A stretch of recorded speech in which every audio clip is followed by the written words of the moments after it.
Hello friends, welcome to Vikota classes. आज हम बात कर रहे हैं क्लास 9th में जो चैप्टर है क्वाड्रिलेटरल्स एक्सरसाइज 8.1 के बारे में। पिछले लेक्चर में आप देख चुके हैं कि हम क्वेश्चन नंबर 6 तक कंप्लीट कर चुके हैं, तो आज स्टार्ट करते हैं। चलिए क्वेश्चन नंबर 7। क्वेश्चन नंबर 7 की अगर आप स्टेटमेंट पढ़ेंगे तो स्टेटमेंट है ABCD इज़ अ रोम्बस। सबसे पहले आप रोम्बस ड्रॉ कर लीजिए। यहाँ पर क्या होता है rhombus? Rhombus is the quadrilateral in which all 4 sides are equal, यानी कि AB is equal to BC is equal to CD is equal to DA, and जो इसके डायगोनल्स होते हैं वो परपेंडिकुलर बाइसेक्टर होते हैं। परपेंडिकुलर बाइसेक्टर मीन्स ये सपोज O पे कट कर रहे हैं तो OA is equal to OC and OD is equal to OB। ये है एक रोम्बस की बेसिक डेफिनेशन।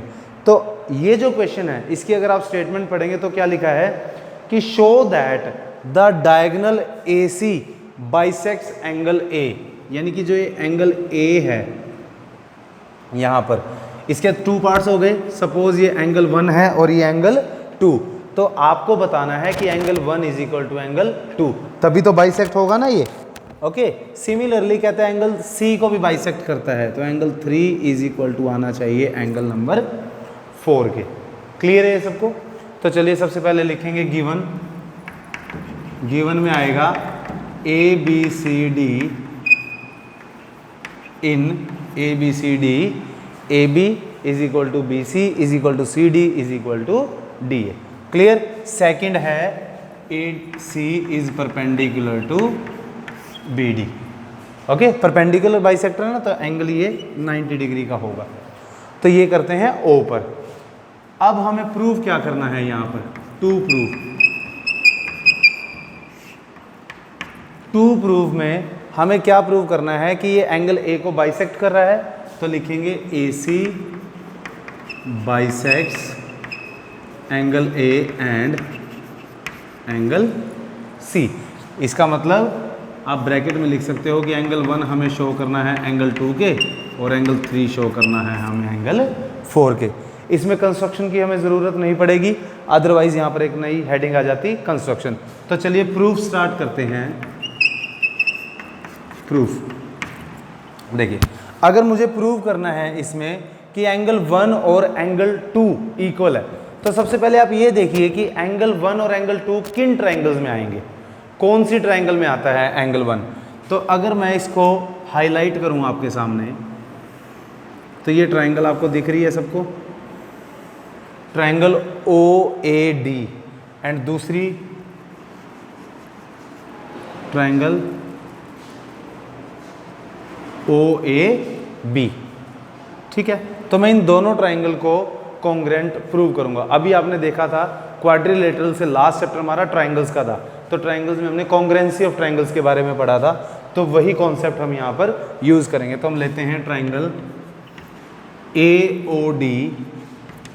नाम के ऑर्डर का भी ध्यान रखना है। अगर मैं A से स्टार्ट कर रहा हूँ इस ट्रायंगल को लिखना, A से O, O से D और A से O, O से B, तो AOD and triangle AOB। Clear है सबको? Triangle AOD and triangle AOB।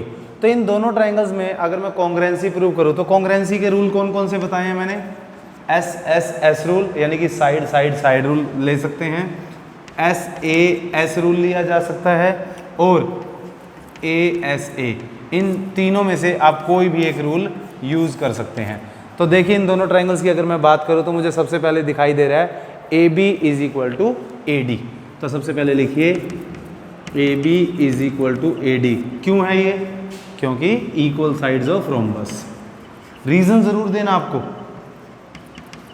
Equal sides of rhombus. उसके बाद हम बात करेंगे साइड AO की। AO को अगर आप देखें दोनों में कॉमन है AO, ट्रायंगल AOD का भी पार्ट है और AOB का भी, यानी AO जो है वो कॉमन है दोनों ट्रायंगल्स में। तो ए ओ इज इक्वल टू ए ओ और ये है कॉमन। थर्ड अगर मैं बात करूं तो O B is equal to O D.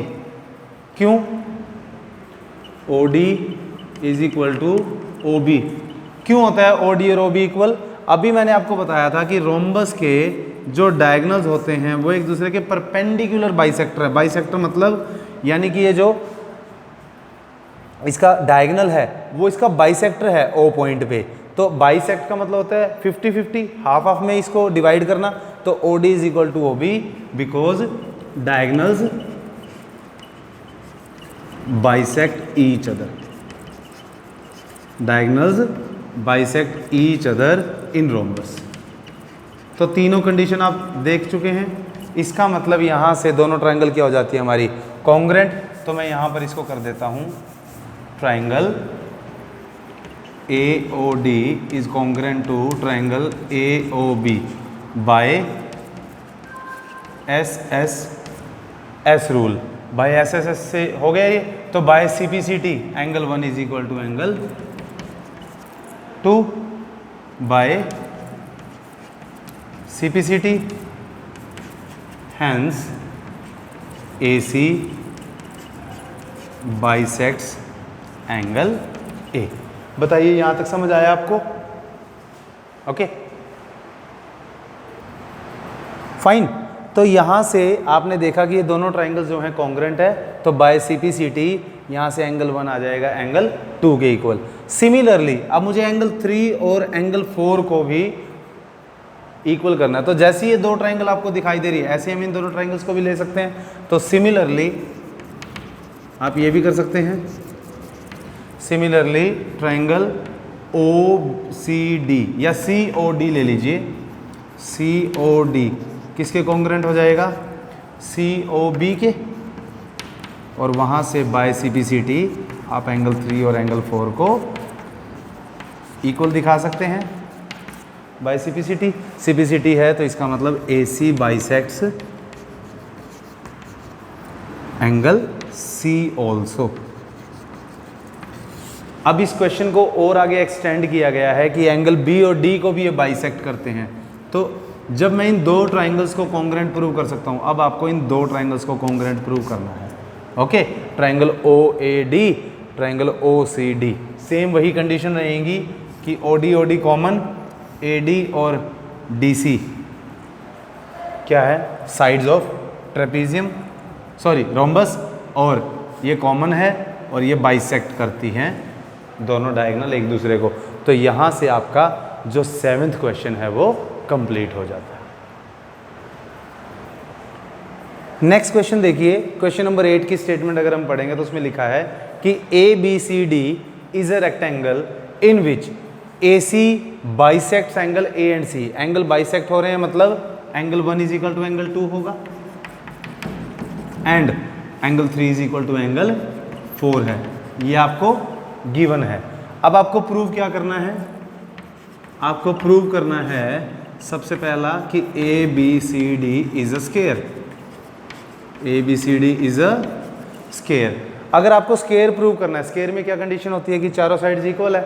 तो देखिए, अगर ये एक रेक्टेंगल है ए बी सी डी, तो ए बी किसके इक्वल होगा? डी सी के। ए सी किसके इक्वल होगा?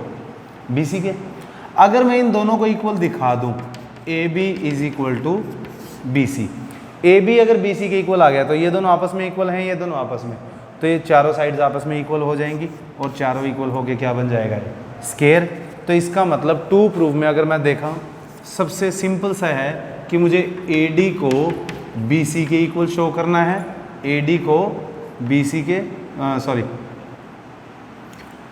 ए डी को डी सी के, सॉरी ए डी और बी सी तो है ही है, ए डी और बी सी तो है ही है। तो ए डी और डी सी को अगर मैं शो कर देता हूँ तो 4 हो जाएंगे। या फिर अगर मैं ए बी को बी सी के इक्वल प्रूव कर दूँ तो इन दोनों पॉइंट में से कोई एक पॉइंट अगर मैं प्रूव कर देता हूँ तो ए बी सी डी क्या बन जाएगा? स्केयर बन जाएगा। तो देखिए बड़ा सिंपल सा है प्रूफ। देखिए सबसे पहले इसका प्रूफ की अगर मैं बात करूँ तो ट्राइंगल ए डी सी लीजिए आप, triangle A D C. Okay, तो यहाँ पर हमें जो सबसे पहली स्टेटमेंट दी गई है वो ये दी गई है कि diagonal AC bisects angle A as well as angle C, यानी बाइसेक्ट हो रहा है तो एंगल 1 = 2। इसका मतलब जो एंगल 1 है वो हाफ ऑफ एंगल DAB है। अब आपको पता है कि इनर रेक्टेंगल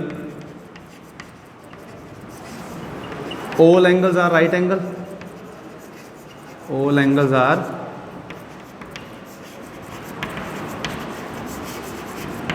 right angles। तो 1 क्या है, हाफ ऑफ DAB। अगर एंगल DAB 90 डिग्री है, राइट एंगल है ना, तो एंगल 1 क्या हो जाएगा 45 degree, half of 90। Similarly angle DCA angle 3 यानी कि हाफ है, एंगल 3 जो है हाफ होगा एंगल ऑफ DCA का, यानी कि ये भी क्या होगा 45 डिग्री। ओके, तो इसी तरीके से जो 3 है वो हाफ हो जाएगा DCA का, यानी कि एंगल 3 भी कितना होगा 45। अब एंगल 1 है 45, ये कितना है 45 डिग्री, एंगल 3 भी है 45 डिग्री, तो एंगल 1 और 3 क्या हो गए इक्वल। तो इसको इक्वेशन नंबर 1 इक्वेशन नंबर 2 आप यहाँ लिख सकते हैं। From equation number 1 and equation number 2 angle 1 = angle 3। और ट्राइंगल्स के चैप्टर में हमने एक और कंडीशन पढ़ी थी कि अगर किसी ट्राइंगल में 2 एंगल इक्वल हैं तो अपोजिट साइड्स भी इक्वल होंगी। तो from this equation, from star we have AD = DC। क्यों, ये ट्राइंगल है सपोज ADC। ओके, A पे बन रहा है 1 और C पे बन रहा है 3। मैं इसको थोड़ा अलग दिखा रहा हूँ आपको। अगर ये एंगल इक्वल है इस एंगल के तो इसकी अपोजिट साइड है DC और इसकी अपोजिट साइड है AD। तो इसका मतलब DC और AD क्या होंगे इक्वल होंगे। Opposite sides of equal angles, opposite sides of equal angles, hence all sides are equal, all sides are equal because ये और ये मैंने इक्वल दिखा दी और अपोजिट पहले से इक्वल थी, तो ABCD इज अ स्क्वायर। तो ये फर्स्ट पार्ट जो है इस क्वेश्चन का कंप्लीट हो जाता है। सेकंड पार्ट अगर आप देखें इसका बुक में क्या गिवन, आपको क्या प्रूव करना है। सेकंड पार्ट में हमें प्रूव करना है कि diagonal BD also bisects B and D। Diagonal BD bisects angle B and angle D। अगर मैं इसी फिगर में बात करूं आपके लिए, तो अगर B और D को ज्वाइन किया जाए, ये तो प्रूव कर चुका हूं मैं। ओके, तो अगर ये डायगोनल BD, इसको मैं थोड़ा डॉटेड कर देता हूं ताकि आपको, ओके, डायगोनल BD, तो आपको ये प्रूव करना है कि जैसे कि एंगल 1 2 3 4 था, तो ये अब 5 किसके इक्वल होगा 6 के और 7 किसके इक्वल होगा 8 के। देखिए बड़ा सिंपल सा है। अगर मैं बात करूं, बहुत सिंपल है, 2 ट्राइंगल आपको दिखेंगी, ट्राइंगल DAB, 2 ट्राइंगल हैं, ट्राइंगल DAB। प्रूफ में मैं आ जाता हूं। Triangle DAB and triangle DCB, triangle DCB। अगर इन दोनों ट्राइंगल्स की मैं बात करूं तो AB किसके इक्वल होगा DC के, AB किसके इक्वल होगा DC के। और यहां से ये तो खराब हो गया सर, एक मिनट, देखिए थोड़ा सा ट्रैक चेंज हो गया था। ट्राइंगल BCD है, मैं इसकी बात करूंगा। ट्राइंगल BCD में एंगल C कितना है 90, एंगल सी कितना है 90, और इसको मान लीजिए मैं नाम दे देता हूँ, एंगल सी ही बोलते हैं इसको, ओके। तो angle C plus 5 plus 7 triangle sum property क्या कहती है 180 डिग्री होगा। सी जब 90 डिग्री, आपको पता है रेक्टेंगल और स्क्वायर दोनों में 90 डिग्री होता है, तो सी को मैं कर देता हूँ 90 plus 5 plus 7 is equal to 180। ये 90 यहाँ शिफ्ट होगा तो एंगल 5 प्लस 7 कितना बचेगा 90 डिग्री। अब भी आपको पता है, अभी हमने जस्ट प्रूव किया था कि D C is equal to है बी सी के स्क्वायर है, D C is equal to है बी सी के, ओके। जब किसी ट्राइंगल में दो साइड इक्वल है तो अपोजिट एंगल भी क्या होंगे इक्वल, तो angle 5 is equal to angle 7। 5 plus 7 90, 5 और 7 इक्वल, इसका मतलब दोनों क्या होंगे हाफ ऑफ 90 होंगे, हाफ ऑफ 90, यानी कि एंगल 5 और एंगल 7 होंगे 45 डिग्री। इसी तरीके से सिमिलरली अगर मैं यही बात करूं इसमें, इस ट्राइंगल में भी एंगल ए 90 है तो 6 और 8 भी क्या हो जाएंगे 45। इसका मतलब चारों एंगल 5, 6, 7, 8 इक्वल है। एंगल 5 अगर 6 के इक्वल है तो डी का बाइसेक्टर हो गया, और 7 अगर 8 के इक्वल है तो इसका मतलब B D bisects angle B as well as D as proved।